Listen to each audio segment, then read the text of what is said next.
उत्तर प्रदेश में अगले 5 साल किसका होगा राज। दोस्तों, अगले साल होने वाले उत्तर प्रदेश के विधानसभा चुनाव के बारे में इस वीडियो में हम बात करने वाले। यूपी में बीजेपी का कार्यकाल अगले साल 2022 में पूरा होने जा रहा है, यानी कि एक बार फिर से यूपी की जनता चुनेगी अपना अगला मुख्यमंत्री। दोस्तों, आपसे मेरा सवाल है कि यूपी की जनता इन चारों में से किसे चुनेगी अपना मुख्यमंत्री, हमें कमेंट करके बताइए। आपके पास ऑप्शन है, पहला योगी आदित्यनाथ, दूसरा अखिलेश यादव, या फिर तीसरा मायावती, या फिर चौथा प्रियंका गांधी। इन चारों में से उत्तर प्रदेश की जनता किसे चुनेगी अपना सीएम। दोस्तों, हमें कमेंट करके जरूर बताइए। तो उत्तर प्रदेश विधानसभा चुनाव में किसको मिलने जा रहा बहुमत, आइए दोस्तों इस वीडियो में हम बात करते हैं। कुछ आंकड़ों के बारे में बात करेंगे और हमारे ओपिनियन पोल के बारे में भी हम बात करेंगे कि इस बार हमारे हिसाब से उत्तर प्रदेश में किसको कितनी सीटें जा सकती है। दोस्तों, माना जा रहा है कि इस बार समाजवादी पार्टी अपने ग्राफ को ऊंचा कर सकती है, तो तीसरी तरफ मायावती पार्टी भी धीरे धीरे अपने ग्राफ को ऊंचा करिए। तो किसको कितना फायदा मिल सकता है, किसान आंदोलन का फायदा किससे मिलने जा रहा है, पूरी जानकारी आज के इस वीडियो में हम लेने वाले।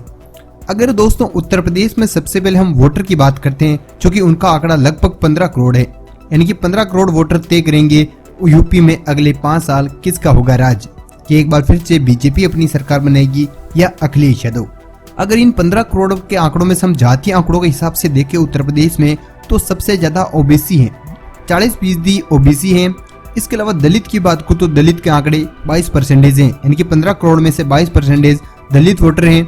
इसके अलावा फॉरवर्ड कास्ट की मैं बात करूं तो उनका परसेंटेज 22 है, यानी कि दलित और फॉरवर्ड कास्ट लगभग सेम नजर आ रही है। इसके अलावा सबसे बड़ा फैक्टर होता है उत्तर प्रदेश में, वो है मुस्लिम। इन 15 करोड़ में से देखें तो मुस्लिम का आंकड़ा 20% है।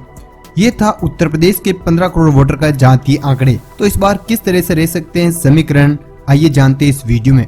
अगर 2017 के कुछ जिलों की बात करूं जहां पर समाजवादी पार्टी ने अच्छी खासी सीटें जीती, पिछली बार बीजेपी ने एक तरफा जीत हासिल की थी, मात्र 6 सीटें सपा को मिली थी, जो भी कांग्रेस के साथ गठबंधन करने के बाद। 2017 में समाजवादी पार्टी ने किन किन जिलों में अच्छा प्रदर्शन किया था, मुरादाबाद, संभल, रामपुर, मैनपुरी, इसके अलावा आजमगढ़ भी शामिल है। दोस्तों, इन जिलों के अलावा समाजवादी पार्टी बाकी जिलों में कोई खास प्रदर्शन नहीं कर पाई थी। इसके अलावा उत्तर प्रदेश के 21 जिले की बात करूं जहां पर बीजेपी ने सारी की सारी अपनी सीटें अपने नाम की थी।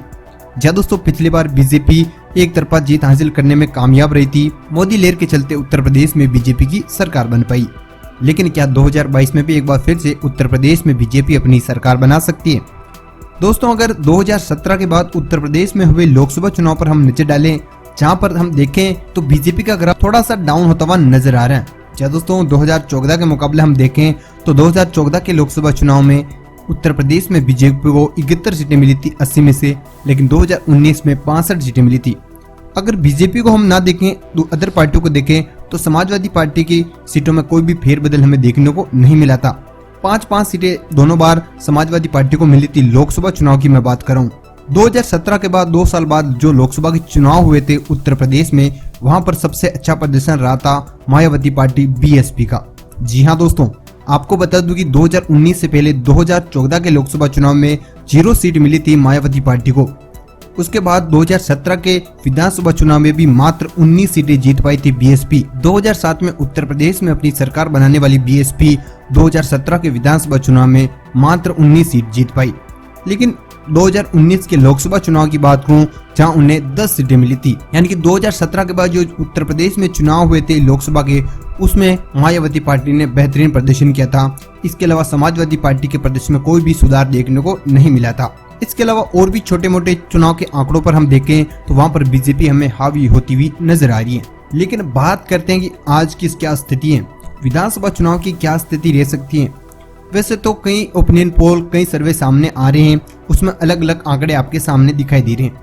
लेकिन हम एबीपी न्यूज के सी वोटर के सर्वे पर नजर डालें।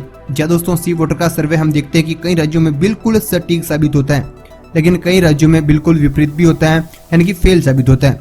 क्या उत्तर प्रदेश में एक बार फिर से सी वोटर का सर्वे कामयाब होगा? जी हाँ दोस्तों, अभी सितंबर महीने में जो सी वोटर का सर्वे आया उसमें किस तरह से आंकड़े रह सकते हैं, वो आंकड़े आपके सामने हैं। सबसे पहले हम वोट परसेंटेज की बात करें, जो कि सी वोटर के सर्वे के अनुसार आप देख सकते हैं कि बीजेपी को 2017 में 41.4% वोट मिले थे, और सी वोटर के सर्वे के अनुसार उसी के आसपास इस बार भी वोट परसेंटेज रह सकते हैं, यानी 41.8% वोट प्रतिशत रह सकते हैं। जबकि समाजवादी पार्टी की बात करूं तो समाजवादी पार्टी में इस बार वोट परसेंटेज बढ़ते हुए नजर आ रही है। सी वोटर में देखो तो 2017 में 23.6% वोट मिले थे, जबकि इस बार 30.2% वोट मिलने का अनुमान है, यानी कि 6.6% वोट का कहीं ना कहीं बढ़ोतरी उनके खाते में हो सकती है। इसके अलावा बीएसपी को यहाँ पर नुकसान होता हुआ नजर आ रहा है। 22% के आसपास 2017 के विधानसभा चुनाव में उन्हें वोट मिले थे, जबकि इस बार 15.7% वोट रह सकते। कांग्रेस को भी नुकसान होता हुआ नजर आ रहा है। 6.3% वोट 2017 में मिली थी, जबकि 2022 के इस विधानसभा चुनाव में 5.1 के आसपास वोट परसेंटेज रह सकते हैं। अदर की बात को तो अदर के खाते में 7.2% वोट प्रतिशत रह सकते हैं। ये थी वोट प्रतिशत की बात। अगर सीटों की बात को तो सी वोटर का जो सर्वे है उसमें सीटों में किस तरह से फेरबदल देखने को मिल रहा है आप देख सकते हैं। बीजेपी को 263 सीटें इस बार मिल सकती हैं। पिछली बार 325 सीटें जीतने वाली बीजेपी इस बार 263 सीटों तक रह सकती है। समाजवादी पार्टी के खाते में सीटों में बढ़ोतरी होती हुई नजर आ रही है। 2017 में 48 सीटें जीतने वाली समाजवादी पार्टी इस बार 113 सीटें तक जीत सकती है। इसके अलावा बीएसपी को 14 सीटें तक जा सकती हैं, कांग्रेस को 5 सीटें तक मिल सकती हैं, वहीं अदर को 8 सीटें तक मिल सकती हैं। जी हाँ दोस्तों, अभी सितंबर महीने में जो सर्वे हुआ उसके आंकड़े आपके सामने हैं। बीजेपी को सबसे ज्यादा सीटें जाती हुई नजर आ रही है और बहुमत भी बीजेपी को मिल रहा है। वही समाजवादी पार्टी की सीटों में बढ़ोतरी हमें देखने को मिल रही है, लेकिन वो बहुमत तक नहीं पहुंच पाएगी। यानी कि सी वोटर के सर्वे की बात करें तो बीजेपी एक बार फिर से उत्तर प्रदेश में अपनी सरकार बनाने जा रही है। दोस्तों, इस सी वोटर के सर्वे पर आप अपनी राय जरूर दीजिएगा। आपके हिसाब से सी वोटर का सर्वे कितना सटीक साबित हो सकता है? क्या इस बार समाजवादी पार्टी अपनी सरकार बना लेगी या इस बार बीजेपी अपनी सरकार बनाने में कामयाब रहेगी? आपके अनुसार सी वोटर का सर्वे कितना सही साबित हो सकता है, हमें जरूर कमेंट कीजिएगा।